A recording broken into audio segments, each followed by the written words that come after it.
Over the past several decades, educators and entertainers and journalists and politicians created an army of psychologically engineered tantrum throwers to be the muscle behind their movements.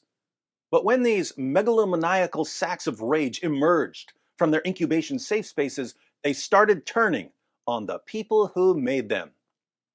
Who'da thunk it? It's only been the plotline of like 800 movies and books. Human beings create something that eventually rises up against them.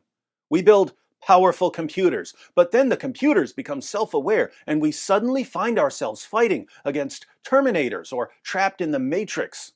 We get some dinosaur DNA and decide to make dinosaurs, but oh no, the dinosaurs are eating us.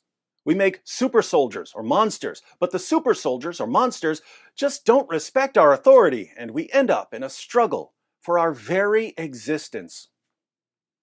Well, it actually happened. These college professors and actors and reporters created a monster, and now that monster is eating them. But they decided to fight back with a letter in Harper's magazine. So their failsafe, their emergency shutdown plan is a letter. Let's go ahead and read the letter, and then we'll see why they're complete morons for thinking that this will help them. A letter on justice and open debate. Antifa loves justice, so this is sure to melt their hearts. Our cultural institutions are facing a moment of trial.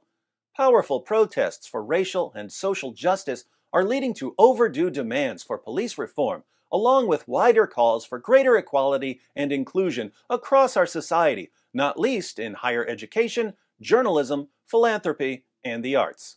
But this needed reckoning has also intensified a new set of moral attitudes and political commitments that tend to weaken our norms of open debate and toleration of differences in favor of ideological conformity. As we applaud the first development, we also raise our voices against the second. Uh-oh, they're raising their voices.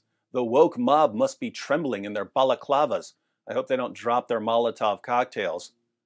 The forces of illiberalism are gaining strength throughout the world and have a powerful ally in Donald Trump, who represents a real threat to democracy. But resistance must not be allowed to harden into its own brand of dogma or coercion, which right-wing demagogues are already exploiting. The democratic inclusion we want can be achieved only if we speak out against the intolerant climate that has set in on all sides. So far, so good. The woke mob doesn't like Donald Trump, so we'll tell them that riots and cancel culture are helping Donald Trump. That'll calm them down. The free exchange of information and ideas, the lifeblood of a liberal society, is daily becoming more constricted. While we have come to expect this on the radical right, censoriousness is also spreading more widely in our culture. An intolerance of opposing views, a vogue for public shaming and ostracism, and the tendency to dissolve complex policy issues in a blinding moral certainty. We uphold the value of robust and even caustic counterspeech from all quarters. But it is now all too common to hear calls for swift and severe retribution in response to perceived transgressions of speech and thought.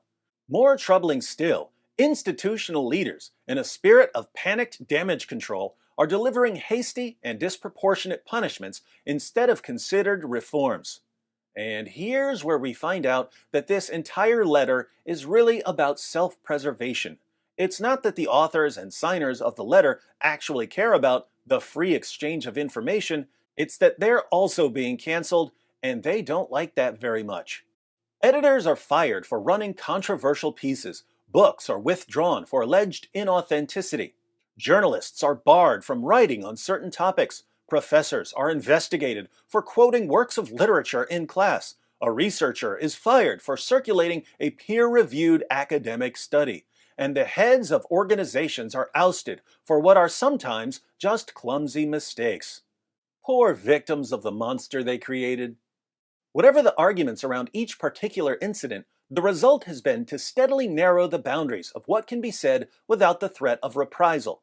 We are already paying the price, you sure are, In greater risk aversion among writers, artists, and journalists who fear for their livelihoods if they depart from the consensus or even lack sufficient zeal in agreement.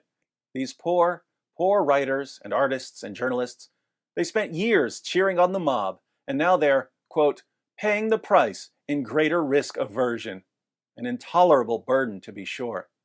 This stifling atmosphere will ultimately harm the most vital causes of our time. Yes, it will. The restriction of debate, whether by a repressive government or an intolerant society, invariably hurts those who lack power and makes everyone less capable of democratic participation. The way to defeat bad ideas is by exposure, argument, and persuasion, not by trying to silence or wish them away. We refuse any false choice between justice and freedom, which cannot exist without each other. As writers, we need a culture that leaves us room for experimentation, risk-taking, and even mistakes. We need to preserve the possibility of good faith disagreement without dire professional consequences. If we won't defend the very thing on which our work depends, we shouldn't expect the public or the state to defend it for us. And the letter was signed by a ton of writers and journalists and professors. Now, I'm sure that as we were reading that letter, you found yourself in complete agreement with much of it. The letter is absolutely correct, and yet it's one of the most idiotic letters ever written. Why? Because these educators and writers and entertainers are trying to reason with people who've been trained and conditioned not to reason. They created a monster that's incapable of rational thought, that's driven purely by rage, that doesn't feel pity or remorse, that's programmed only to destroy. And they're deluded enough to think that their magic bullet is a carefully worded letter. Sorry, Dr. Frankensteins, but your monster is coming for you. And it's just not a big fan of Harper's Magazine.